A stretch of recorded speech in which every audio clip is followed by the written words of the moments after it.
est-ce que tu fais la différence chez toi-même entre la simple paresse et le besoin naturel et tout à fait justifié de repos?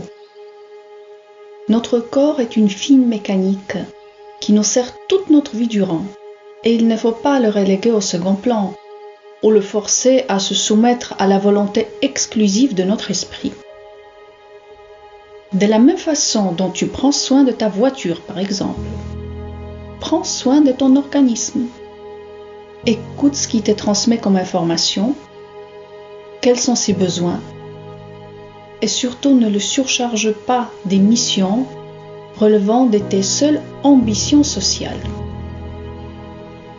Si au bout d'une semaine chargée de travail et d'obligations diverses, tu sens que tu as besoin juste de t'allonger et de respirer profondément, fais-le.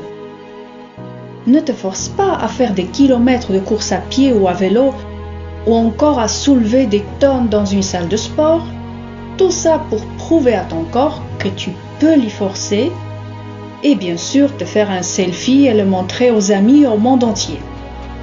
Sois toi-même en préservant ton bien-être. Quand je vois certains coachs personnels, influenceurs et autres conseillers en motivation qui imposent carrément à leurs clients le sens absolu du devoir au-delà de tout et qui leur disent que le repos est une forme de faiblesse ou un défaut qu'il faut dépasser à tout prix, ça me révolte. Pourquoi, en nom de leur propre vision du monde, forcent-ils les gens à une hyperactivité nocive? Si ton corps ou ton esprit demande un instant de repos ou de sommeil pour se restaurer, donne-le-lui. Ne le considère pas comme une extravagance reprochable et honteuse. Bien sûr, je n'aime pas l'inertie et la paresse. J'adore fixer et atteindre des objectifs.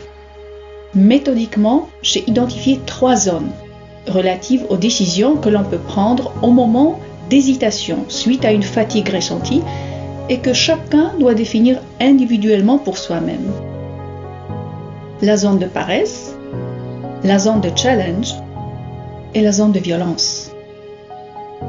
Pour que ce modèle fonctionne bien, il faut remplir 2 conditions.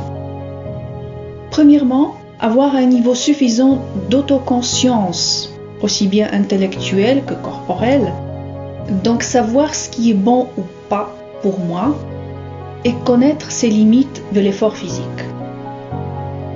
Deuxièmement, il faut avoir une certaine souplesse, aussi bien dans ses projets que dans l'évaluation du moment présent. Si un jour je peux me forcer un peu, ce n'est pas une constante. Un autre jour, ma capacité peut être différente et il faut en être conscient, l'accepter et s'adapter.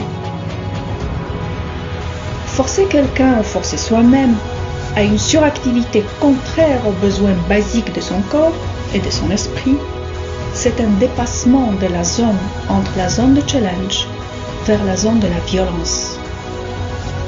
Y a-t-il quelque chose de pire que se faire du mal en étant convaincu de se faire du bien?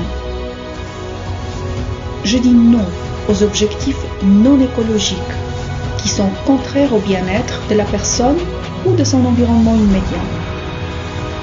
Obliger un introverti profond à donner en permanence les présentations publiques ou obliger un artiste créatif dans l'âme à passer des heures sur les tableaux des chiffres sont 2 exemples, ou plutôt anti-exemples, dans ce sens. Si cela se produit, la personne fera de son mieux et aura peut-être même un résultat correct. Mais à quel prix personnel? Voilà l'importance d'un objectif écologique et bien calibré. Flash Coaching aide à être plus attentif, à mieux se connaître, à poser des limites et à développer les bonnes habitudes de vie. L'objectif, c'est la bonne vie, tout simplement. Réserve dès maintenant ton rendez-vous en ligne sur coachonline.net et découvre toutes les techniques utiles.